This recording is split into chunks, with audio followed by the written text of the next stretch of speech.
قریش مکہ اور حضور سید عالم صلی اللہ تعالی علیہ وسلم سے جو پہلے کے لوگ تھے، ان کے افکار بہت ساری خرابیوں کا شکار ہو گئے تھے، فکری کمزوریاں پیدا ہو گئی تھی، مختلف قسم کی اوہام پرستی کا وہ شکار تھے، تو ہمات میں الجھ گئے تھے۔ حج کا موقع آیا ہے تو اب انہوں نے قبولیت کا یہ نظریہ گھڑ لیا ہے کہ ننگے ہو کے معاذ اللہ طواف کریں گے بیت اللہ کا۔ قربانی کا موقع آیا ہے تو جانوروں کا خون دیواروں کے ساتھ لگائیں گے خانہ کعبہ کی۔ اور قرآن حکیم ہمیں یہ بھی بتلاتا ہے کہ جب حج کر کے لوٹتے ہیں تو اب دروازوں سے نہیں گزرنا، اب ہم نے کوئی اور رستے پھلانگ کے گھروں میں آنا ہے، اس لیے کہ ہم نیک ہو کے آئیں۔ تو مختلف قسم کی توہمات انہوں نے گڑھ لی تھی، اللہ تبارک و تعالیٰ کی ذات کے بارے میں بھی، انبیاء کرام علیہ السلام کے بارے میں بھی۔ قرآن مجید ہمیں کہتا ہے کہ یہودیوں نے جناب عزیر علیہ السلام کو اللہ کا بیٹا کہا، عیسائیوں نے معاذ اللہ حضرت عیسیٰ علیہ السلام کو اللہ کا بیٹا کہا۔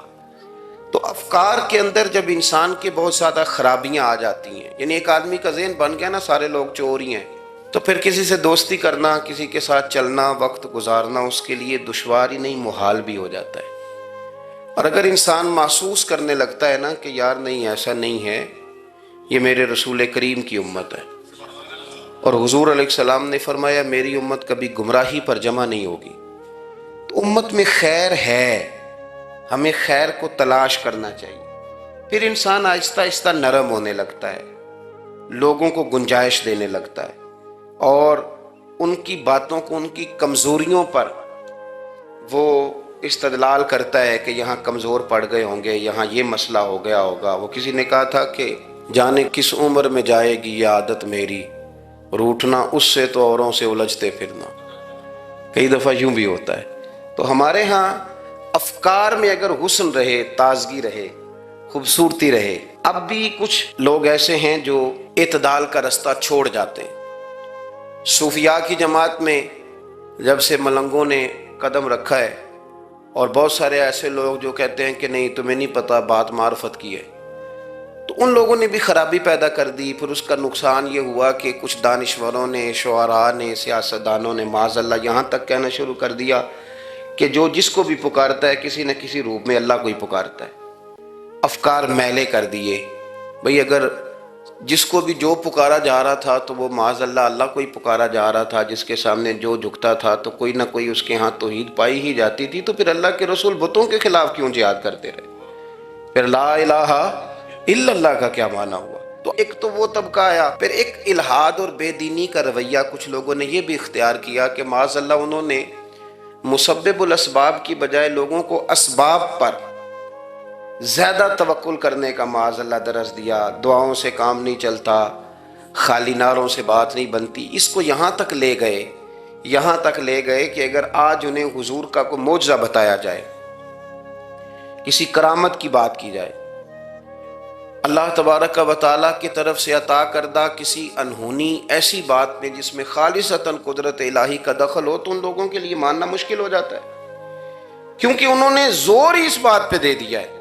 تو ان سارے رویوں کے اندر ہمیں پھر پلٹ کر انہی تعلیمات کی طرف توجہ کرنی ہوگی جو مدینے والے محبوب نے ہمیں عطا فرمائی، جو حضور نے عقائد اور نظریات کا حسن ہمیں عطا فرمایا۔ یہ میرا دور گھبرائے ہوئے لوگوں کا دور ہے، پریشان لوگوں کا دور ہے۔ ڈپریشن کے مریضوں کی تعداد 65% تک پہنچ گئی ہے۔ اس قدر زیادہ لوگ ڈرے ہوئے، پتہ نہیں کیا ہوگا۔ جو غریب ہو گیا وہ جانتا ہے شاید کبھی بھی میرا ہاتھ نہیں پڑے گا، جو بیمار ہو گیا وہ سمجھتا ہے کہ شاید کبھی تندرست نہیں ہوگا۔ تو کمزوری آ گئی اور تیزی کے ساتھ آئی۔ ٹی وی پہ بیٹھے لوگوں نے بھی کمزور کیا۔ پھر ایک تعویذ دھاگے والے تھے، انہوں نے بھی کہہ دیا تینوں کسی نے کچھ کیتا ہے۔ وہ بھئی کنے کیتا ہے؟ کہندا ہے مینوں حکم ہی نہیں، مینوں تے شرارت دا حکم سی وہ میں کر چھڑی، تینوں کسی نے کچھ ہے۔ اب تو سوچتا رہ، جتنے تیرے دشمن ہیں تو ان کی لسٹ بنا لے۔ تو شرارتیں ہوئیں، لوگ کمزور ہوئے، افکار کے اندر کمزوری آئی۔ رسول کریم صلی اللہ علیہ وسلم لوگوں کو طاقتور کرتے، توکل کا درس دیتے، توحید باری تعالیٰ کے ستھرے جذبے حضور اپنے غلاموں کو عطا فرماتے، ان کی فکری حضور تربیت فرماتے، فکری اللہ کے رسول صلی اللہ علیہ وسلم غار ثور میں موجود ہیں، ساتھ سیدنا صدیق اکبر رضی اللہ تعالیٰ عنہ۔ کفار جو گرفتار کرنے والے تھے، پیچھے لگے ہوئے تھے، وہ غار ثور کے دروازے تک آ گئے۔ جس طرح ڈاکٹر بول دیتا ہے، وہ کہہ دیتا ہے کہ اب جناب مشکل ہے، اگلے ہفتے آپ چلے جائیں گے، تو وہ جو کمزور لوگ ہیں انہوں نے اگلے ہفتے کیا جانا ہوتا ہے، وہ جب ڈاکٹر بتاتا ہے اسی وقت ہی فوت ہو جاتے ہیں۔ وہ کہتے ہیں اگلا ہفتہ تو لیٹ ہے، اسی وقت ہی سمیٹ لیتے ہیں سامان سفر۔ اور کچھ لوگ ایسے تھے، ڈاکٹر نے کہا کہ جناب آپ کی رپورٹس بتاتی ہیں کہ آپ بہت جلدی چلے جائیں گے، تو انہوں نے کہا جناب آپ جو کہہ رہے ہیں اپنے علم کے مطابق کہہ رہے ہیں، پر ہونا تو وہ ہے جو میرا رب کریم چاہے گا۔ یہ وہ جذبات ہیں جو ہمیں رسول کریم علیہ السلام نے عطا فرمائے۔ دیکھو حضرت ابوبکر صدیق رضی اللہ تعالیٰ عنہ کے ساتھ حضور غار ثور میں موجود ہے، کفار جو گرفتار کرنے والے ہیں وہ دروازے تک آ گئے، بالکل دروازے تک، اور جناب صدیق اکبر رضی اللہ تعالیٰ عنہ ان کو دیکھ کر تھوڑا سا گھبرائے، اپنے لیے نہیں، ذات مصطفیٰ کے لیے گھبرائے، کہیں حضور کو کوئی تکلیف نہ پہنچ جائے، تھوڑا گھبرائے۔ یا رسول اللہ وہ تو قریب آ گئے، اور اگر انہوں نے پیروں کی جانب جھک کر دیکھا تو وہ تو ہمیں دیکھ لیں گے، بالکل سرانے پہنچ گئے، یہ آ گئے، کھڑے ہو گئے، اور درمیان میں پردہ کیا ہے؟ مکڑی کا جالا، اور مکڑی کا جالا پھونک سے بھی اڑ جاتا ہے، تو مکڑی کا جالا بیچ میں، حضور وہ تو پہنچ گئے، ذرا جھک کر کے دیکھیں گے تو وہ تو ہمیں پکڑ لیں گے۔ اب یہ وقت تربیت ہے، اور وہ تربیت جو محبوب نے اپنے اس عظیم صحابی کی فرمائی، اس تربیت کو میرے رب کریم نے قرآن مجید میں بیان فرمایا۔ حضور فرماتے ہیں، رب فرماتا ہے کہ فرمایا محبوب نے، فرمایا لا تحزن، ابو بکر گھبرانا۔ یہ ایک موقع ہوتا ہے جب انسان کو گھیر لیتی ہیں مشکلات چاروں جانب سے، اور جو بھی آتا ہے وہ اسے مایوس ہی کرتا ہے، لیکن حالات کے سہمے ہوئے لوگوں کو بتا دو حالات بدل جاتے ہیں، ایک جیسے نہیں رہتے۔ کہا لا تحزن، ابو بکر گھبرانا، کیوں؟ ہماری فوجیں آ کے انہیں پکڑ لیں گی، یا اندر ہمارے پاس کوئی ایسا اسلحہ موجود ہے کہ ہم ان پر چھوڑ دیں گے تو یہ مر جائیں گے۔ لا تحزن، ابو بکر گھبرائیے مت۔ کیوں نہ گھبرائیے؟ اس لیے کہ ان اللہ معنا، بے شک اللہ ہمارے ساتھ ہے۔ جن کے ساتھ رب ہو انہیں گھبرانا نہیں چاہیے، انہیں گھبرانا، یہ جو مسلح کی قوت ہوتی ہے، یہ دعا کی طاقت ہوتی ہے، دعا صلاح المومن، یہ جو قوت ہوتی ہے انسان کے پاس، یہ جو اس کے پاس ہتھیار ہوتا ہے کہ آج رات منا لوں گا میرا رب کرم فرما دے گا، یہ جو اس کے پاس قوت ہوتی ہے یہ اسے کمزور نہیں پڑنے دیتی، اسے طاقتور رکھتی۔ تو حضور نے افکار کے اندر یہ حسن پیدا کیا، لوگوں کو بتلایا کہ بجائے اس کے کہ تم کوئی چور رستہ تلاش کرو، کوئی سیاست کرنے کی کوشش کرو، تم کوئی ایسی راہ اختیار کرو جو تمہیں محسوس ہو کہ درست نہیں ہے، اس رستے نہ چلو، بلکہ تم اپنے رب کو منانے والے رستے پہ چلو۔ اور ترمذی شریف میں حدیث ہے، حضرت انس بن مالک رضی اللہ تعالیٰ عنہ فرمانے لگے کہ کریم محبوب علیہ السلام فرماتے ہیں کہ اپنے دکھڑے دنیا داروں کو نہ بتانا، سیٹھوں، نوابوں، چودھریوں، چاپلوسی کرنے کی ضرورت کوئی نہیں، اپنے دکھڑے دنیا داروں کو نہ بتانا ورنہ اللہ تمہیں کبھی غنی نہیں فرمائے گا۔ فرمایا اپنے دکھ اپنے رب کریم کی بارگاہ میں عرض کرنا، جلدی یا دیر سے اللہ تمہیں لوگوں سے بے نیاز کر دے گا۔ تربیت فرمائی۔ ہم لوگوں نے تیزی سے اپنے آپ کو کمزور کیا ہے، توجہ کا مرکز دنیا دار۔ وہ اکبر الہآبادی نے کہا تھا کہ مصیبت میں بھی اب یاد خدا ہم کو نہیں آتی، دعا منہ سے نہ نکلی جیبوں سے عرضیاں نکلی۔ اب بھی نہ لوگ درخواستیں جمع کراتے ہیں، دعائیں نہیں کرتے۔ تو بھائی ایک تو یہ کہ توحید باری تعالیٰ کے بارے میں اصل نظریات، افکار کا حسن، پاکیزگی، اور آپ کا اپنے رب کی جانب پورا توجہ کرنا۔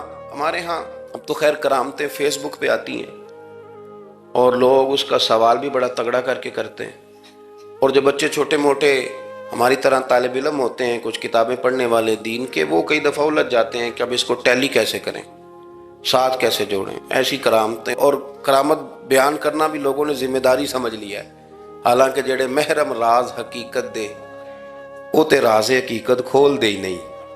اے جنہ ویکھیا نہیں وہ کرن گلاں، جنہ ویکھ لیا وہ تے بول دے ہی نہیں، تو بات ہی نہیں کرتے. تو کرامت نا جوڑ جاڑ کے نا کہیں فٹ کی جاتی ہے. آپ کو بخاری مسلم میں حدیث ملے گی، کوئی بھی ایسی اوہام پرستی، کوئی بھی ایسا نظریہ، کوئی بھی ایسی بات جو ذہن کو منتشر کرے. یعنی ابھی تک لوگ کہہ دیتے ہمارے کہ وہ کالی بلی رستہ کاٹ گئی تھی. تو معاملہ بڑا، میں ملتان شریف پہنچا تو مجھے وہاں ایک میرے سنگی کہنے لگے، بڑا پرانا ان سے ربط ہے، کہنے لگے کہ میں نے آج نا تجربہ کیا ہے، ویسے واقعی کالی بلی رستہ کاٹی ہے تو مشکل ہو گئی ہے. میں نے انہیں کہا کہ آپ کا تجربہ سجدہ صاحب کا محتاج ہے، آپ کو دوبارہ سے تجربہ کرنا چاہیے. خدا کے بندے، کالی بلی رستہ کاٹ جائے تو مشکل ہوتی ہے، تو میرا تو سارے رستے، کئی کالی گاڑیاں رستہ کاٹ گئیں، اب کیا کیا جائے؟ یہ کمزوری ہے. افکار میں کمزوری نہیں پیدا کریں، کچا پن نہ پیدا کریں، آپ مضبوطی لائیں. بخاری مسلم میں آپ کو حدیث ملے گی، سرور کائنات علیہ السلام کے صاحبزادے جناب ابراہیم علیہ السلام وصال فرما گئے، اور کیفیت یہ تھی کہ انہوں نے حضور کی مقدس گود میں آخری سانس لیا. داڑھی مبارک محبوب کی آنسوؤں سے بھر گئی. حضرت انس کہتے ہیں عرض کی یا رسول اللہ آپ بھی آنسو بہاتے ہیں؟ فرمایا میرا بیٹا گیا ہے تو آنسو نکل آئے ہیں، ورنہ میری زبان پہ وہی جاری ہے جس سے میرا رب راضی ہوتا ہے. اسی دن نا، جس دن سرکار کے صاحبزادے کا وصال ہوا، اسی دن سورج کو گرہن ہو گیا. کچھ لوگوں نے بات جوڑ دی، کہنے لگے کہ آج چونکہ حضور سید عالم علیہ السلام کے صاحبزادے کا وصال ہو گیا ہے تو آج دیکھو سورج کو بھی گرہن ہو گیا ہے. بات جوڑ دی. غم کی کیفیت تھی، سرکار کی مقدس داڑھی آنسوؤں سے بھری ہوئی تھی، حالات کا تقاضا اور اس کی سمت کچھ اور تھی. حضور نے جمعے کا انتظار نہیں فرمایا، فرمایا بلاؤ لوگوں کو مسجد میں. لوگ جمع ہو گئے اور صحابہ فرماتے ہیں ہمارے خیال میں یہ تھا کہ یہ موقع نہیں تھا، آج نہ جہاد کے لیے حکم آنا ہے، کس مقصد کے لیے حضور نے طلب فرمایا، لیکن جب ہم گئے اتنا ضروری کام ہے نظریات کا صاف ہونا. اللہ کے محبوب نے لوگوں کو اسی دن بلا کے فرمایا لوگوں سنو، سورج اور چاند کو جب گرہن لگے تو استغفار پڑھا کرو، تسبیحات کیا کرو، نوافل ادا کیا کرو، اللہ کے حضور حاضر ہوا کرو. فرمایا یہ سورج اور چاند کو جب گرہن لگے تو یہ اللہ کی نشانیوں میں سے نشانی ہوتا ہے، کسی بندے کے دنیا سے جانے کا اس کے ساتھ کوئی تعلق نہیں. تم نے اپنے ذہن کو ٹھیک رکھنا ہے، افکار کو ٹھیک رکھنا، کسی بھی قسم کی تم نے اوہام پرستی کا شکار نہیں ہو. مضبوط رہیں، مضبوط رہیں. اٹھ باندھ کمر کیوں ڈرتا ہے، پھر دیکھ خدا کیا کرتا ہے. آپ مضبوط رہیں. جب مضبوط رہیں گے تو انشاءاللہ توانائی اللہ کی طرف سے عطا کر دی جائے. دوسری بات، نبی پاک صلی اللہ تعالیٰ علیہ وسلم نے نا تمام انبیاء کرام علیہم السلام کے بارے میں لوگوں کے ذہنوں کی اصلاح کی. آپ کبھی قرآن حکیم کا مطالعہ فرمائیں، احادیث مبارکہ کو پڑھیں تو میرے محبوب کریم کی شان یہ ہے کہ حضور نا انبیاء کی شانیں بیان کرتے ہیں. حضرت موسیٰ کلیم اللہ ہیں، کس نے ہمیں بتایا؟ قرآن و حدیث نے بتایا. شانیں بیان کی نبیوں کی، عظمتیں بیان کی. حضرت ابراہیم خلیل اللہ ہیں، یہ ہمیں قرآن نے بتایا، حضور نے بتایا. لیکن ساتھ ہمیں یہ بھی بتایا کہ ہیں یہ اللہ کے بندے، ہیں یہ اللہ کے رسول. نبی پاک صلی اللہ تعالیٰ علیہ وسلم نے افکار اور نظریات انبیاء کے بارے میں لوگوں کے درست فرمائے. مجموع الزوائد میں حضرت مولا علی شیر خدا رضی اللہ تعالیٰ عنہ کی حدیث مروی ہے. ایک بدو آ گیا حضور کی بارگاہ میں کچھ مانگنے کے لیے. مولا کائنات رضی اللہ تعالیٰ عنہ فرماتے ہیں سرکار جب کسی بات کا جواب نہ دینا چاہتے تھے تو خاموش ہو جاتے تھے، کچھ دیر خاموش رہتے تھے. اور حضور کا خاموش رہنا بھی ہمارے محدثین نے محفوظ کیا ہے. اقسام حدیث میں سے ایک حدیث ہے جسے حدیث تقریری کہا جاتا ہے. وہ حدیث ہے جس میں حضور خاموش رہے. کوئی کام کیا گیا تو سرکار خاموش رہے. حضرت مولا علی کہتے ہیں حضور نا خاموش ہو گئے، لیکن چونکہ دیہاتی تھا، سادہ تھا، اس نے جب بار بار گفتگو چھیڑنا چاہی تو پھر حضور نے فرمایا چل پھر مانگ لے کیا مانگتا ہے، مانگ لے پھر کیا مانگتا ہے، کر سوال. دیہاتی تھا، سادہ آدمی تھا. مولا کائنات فرماتے ہیں ہمیں یوں لگا کہ اب نہ یہ آخرت اپنی سوار جائے گا، جنت کا سوال کرے گا، لیکن بڑا ہی سادہ تھا، مانگنے پہ بھی آیا تو کیا مانگا؟ کہنے لگا یا رسول اللہ صلی اللہ علیہ وسلم میں نے سفر کرنا ہے، مجھے ایک اونٹنی عطا کر دیتے۔ حضرت سلطان باہو سے کسی نے کہا کہ بڑے لوگ مرید ہوتے ہیں، تو فرمانے لگے رب دا طالب کوئی نہیں ملیا، جو ملیا طالب زرد آؤ۔ تو بہت سارے لوگ ایسے آتے ہیں جو کامل شیخ کے پاس بھی آ کے کہتے ہیں دکان کوئی نہیں چلتی، یہ تو کسی سیٹ سے مشورہ کر لیتے، کاروبار چلانے کا آپ کو ڈھنگ بتا دیتا۔ یہ یہاں آ کے بھی آپ نے یہی سوال کیا، نہیں یہاں پہنچ کے بھی یہی سوال۔ تو نبی پاک صلی اللہ تعالی علیہ وسلم سے کہنے لگا ایک اونٹ دے دیں آنے جانے کے لیے۔ حضرت علی کہتے ہیں ہمیں بڑا افسوس ہوا، یار تو آیا کہاں پہ ہے اور تو مانگ کیا رہا ہے؟ تو بارگاہ دیکھ اور اپنا سوال دیکھ، تو کہاں کھڑا ہے، کیا مانگ رہا ہے؟ حضور مسکرائے اور مسکرا کر کے فرمایا کہ اونٹ تجھے دیا، چل کچھ اور بھی مانگ لے۔ حضرت علی کہتے ہیں ہم نے کہا اب جنت مانگے گا یہ حضور سے؟ تو بڑا ہی بھولا تھا، کہنے لگا جی اگر آپ کچھ اور بھی دینا چاہتے ہیں تو اونٹ پہ ڈالنے کے لیے کجاوا بھی دے دیں۔ تو حضرت مولا علی شیر خدا فرماتے ہیں ہمیں پھر بڑا افسوس ہوا کہ یار دیکھو اتنا چانس ملا ہے پھر کھو دیا ہے۔ رسول کریم علیہ السلام بھی مسکرائے، اور سرور کائنات کی جو مسکراہٹ ہوتی تھی وہ نہ خوشیاں تقسیم کرتی تھی۔ اعلیٰ حضرت رحمت اللہ علیہ فرماتے ہیں جس کی تسکین سے روتے ہوئے ہنس پڑے، جس کی تسکین سے روتے۔ اب یہاں سوال پیدا ہوتا تھا کہ پھر اس مسکراہٹ کے لیے تو انتظار کرنا پڑتا ہوگا کہ حضور مسکرائیں تو روتے ہوئے ہنسیں، تو اگلا شعر بھی ہے اور جواب بھی ہے۔ فرمانے لگے جس کی تسکین سے روتے ہوئے ہنس پڑیں اس تبسم کی عادت پہ لاکھوں سلام۔ یہ تو عادت ہے حضور کی، یہ تو عادت ہے مسکراتے رہنا۔ تو حضور بھی زیر لب مسکرائے۔ تیسری دفعہ میرے کریم نے پھر فرمایا چل مانگ لے کچھ، تجھے ایک چانس اور دیتے ہیں۔ پر مولا کائنات فرماتے ہیں بڑا ہی بھولا تھا، تیسرا چانس ملا، گویا گولڈن چانس ملا، لیکن پھر بھی وہیں کا وہیں رہ گیا۔ کہنے لگا ٹھیک ہے اگر آپ کچھ اور بھی دینا چاہتے ہیں تو میرا سفر لمبا آنے جانے کا خرچہ بھی دے دیں۔ اللہ اکبر۔ اب حضور عقائد کی بابت بتانے لگے کہ رسالت کے بارے میں، محبوب کے بارے میں عقیدہ کیسا ہونا چاہیے۔ تو حضور علیہ السلام فرمانے لگے تجھ سے تو وہ بنی اسرائیل کی بڑھیا ہی اچھی تھی۔ یا رسول اللہ صلی اللہ علیہ وسلم کون سی؟ تو حضور فرمانے لگے جناب موسیٰ علیہ السلام کو حکم ہوا ہجرت کریں، تو آپ جانے لگے، تو پھر ارشاد خداوندی ہوا کہ جہاں حضرت یوسف علیہ السلام مدفون ہے، آپ کا مزار پر انوار ہے، اگر آپ کو جانا ہے تو پھر ان کے تابوت کو بھی آپ نکال کر کے ساتھ لے جائیں۔ حضرت سیدنا موسیٰ علیہ السلام نے لوگوں سے پوچھا تمہیں پتہ ہے جناب یوسف کا مزار کہاں ہے؟ کسی کو نہیں پتا، ایک بوڑھی اماں ہے ضعیف العمر، اس کو خبر ہے۔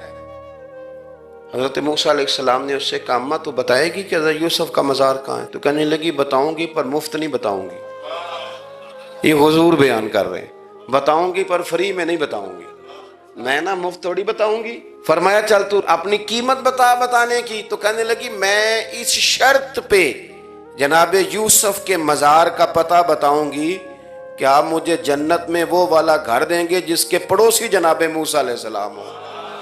آپ کے پڑوس میں گھر چاہیے، تجھ سے تجھی کو مانگ کے میں نے مانگ لی ساری کائنات، وہ والا مکان چاہیے جس کے پڑوسی آپ ہوں۔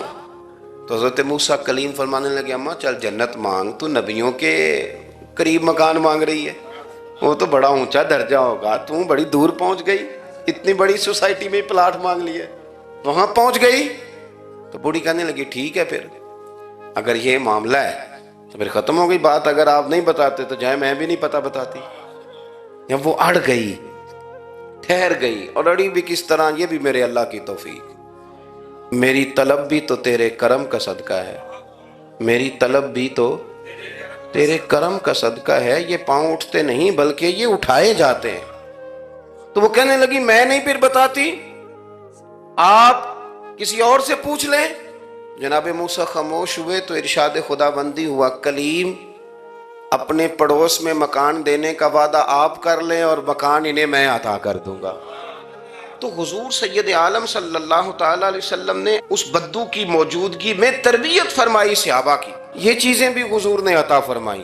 لیکن جب تمہیں کہا جائے مانگو تو پھر یہ کریم رسول کا دروازہ ہے، مانگیں گے مانگے جائیں گے اور منہ مانگی پائیں گے، سرکار میں نہ لا ہے نہ حاجت اگر کی۔ تو افکار کا حسن، نظریات کی پاکیزگی، ہمارے ہاں نا آج کل جو ہمیں لیکچر دیے جاتے ہیں نا، بالخصوص جو طلباء سائنس پڑھتے ہیں، تو وہ جب سوالات اٹھاتے ہیں تو اس میں کچھ ایسی چیزیں بھی آتی ہیں۔ یہ ابھی کورونا کے حالات جب پچھلے دنوں چل رہے تھے تو اس وقت 2-3 قسم کے لوگ ہوئے۔ ایک تو وہ ہوتے ہیں جو بالکل ہی ڈرتے، کہتے ہیں بس چھوڑو جو ہوگا دیکھا جائے گا، اور ایک وہ ہوتے ہیں جو اتنا ڈرتے ہیں کہ بیچارے اپنے سائے سے بھی ڈرنے لگ جاتے ہیں۔ تو یہ دونوں باتیں جو ہیں یہ درست نہیں ہیں۔ درست کیا ہے کہ آپ احتیاط بھی کریں گے پر بھروسہ اپنے رب کریم کی ذات پر کریں گے، بھروسہ اللہ پر۔ تو لوگوں کو ڈرایا جاتا ہے اور جو خوف پھیلایا جاتا ہے ہمارے ہاں وہ بڑا عجیب قسم کا انداز ہے۔ قبر کو کھڑکی کوئی نہیں ہوتی، دروازہ کوئی نہیں ہوتا، آکسیجن کیسے جائے گی؟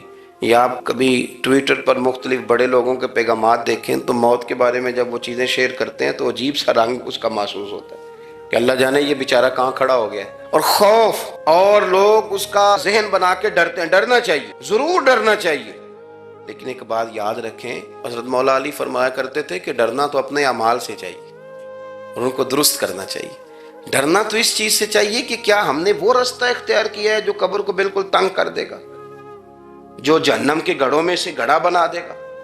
اگر وہ رستہ ہے اور اس پر آپ چلے ہوئے ہیں، آپ سخت ہو گئے ہیں، آپ نے سوچنا چھوڑ دیا ہے، آپ نے حقوق العباد کے معاملے کو ترک کر دیا ہے، آپ اپنی طبیعت کے لحاظ سے لوگوں کو ستانا مشغلہ بنا بیٹھے، آپ حلال حرام کی تمیز چھوڑ گئے، نگاہوں کی صفائی سے لے کر رزق حلال کو پیٹ میں لے جانے تک اگر غیر محتاط ہو گئے تو پھر تو خوف کھائیں۔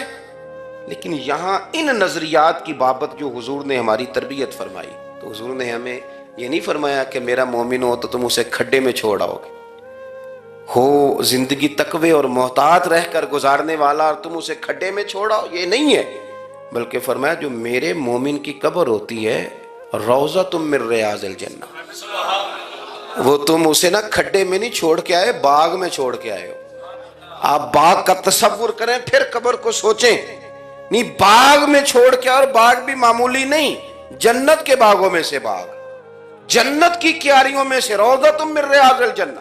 اب ذرا اس اینگل سے آپ اپنی قبر کو سوچیں، اس رویے کے ساتھ کہ اگر قبر آپ کی جنت کا باغ ہے تو باغ میں جاتے بندہ ڈرتا تو نہیں، اور باغ اتنا حسین ہے کہ جس میں پہلی آنکھ کھلے گی تو پہلی نظر اٹھے گی تو مدینے والے محبوب کا چہرہ نور نظر آئے گا، اتنا شاندار باغ ہے۔ آپ اس کی رعنائی، اس کا حسن اور اس کی خوشبو کو ملاحظہ فرمائیں۔ تو حضور نے نا ہماری تربیت فرمائی۔ میں اکثر کہا کرتا ہوں احباب سے کہ انسان 10-15 سال کے بعد پردیس سے واپس لوٹے اور ماں اگر موجود ہو نا گھر میں، اتنا تگڑا استقبال کرتی ہے کہ مزہ آ جاتا ہے، اس کا بس نہیں چلتا، مکان بھی نہیں بنا دے، فلانی چیز بھی نہیں لے آؤ، میرا پتر آ رہا ہے، فلانی بھی۔ تو سالوں بعد بندہ گھر لوٹے تو ماں اتنا استقبال نہیں کرتی جتنا قبر میں اللہ کی رحمت بندے کا استقبال کرتے۔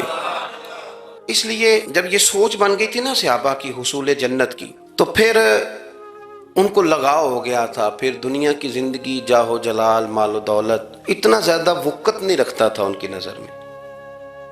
پھر وہ سمجھ گئے تھے اس بات کو کہ کن فی الدنیا کانک غریب و عابر سبیل، سمجھ گئے تھے کہ یہ مسافر ہے ہم یہاں، اور وہ پھر اتنا زیادہ اپنے ذہن پہ چیزوں کو سوار نہیں کرتے تھے، محسوس کرتے تھے کہ اتنی زندگی ان کی ہے، اتنی زندگی ان کی گزر گئی ہے، محسوس کرتے تھے، اور اس پر پھر وہ جو فوکس کرتے تھے وہ آخرت کے لیے کرتے تھے۔ ایک خاتون حضور کی بارگاہ میں حاضر ہوئی، یہ بھی سیاستہ میں آپ کو روایت ملے گی، بہت ساری کتابوں میں ہے لیکن اس کی اصل آپ کو بخاری شریف میں ملے گی۔ حضرت ابو ہریرہ رضی اللہ تعالیٰ عنہ فرماتے ہیں کہ خاتون آئی تو اس نے آ کر نا بڑے درد کے ساتھ حضور کی بارگاہ میں استغاثہ پیش کیا، عرض کرنے لگی یا رسول اللہ صلی اللہ علیہ وسلم، میں نا مرگی کی مریض ہوں، بڑی تکلیف میں ہوں۔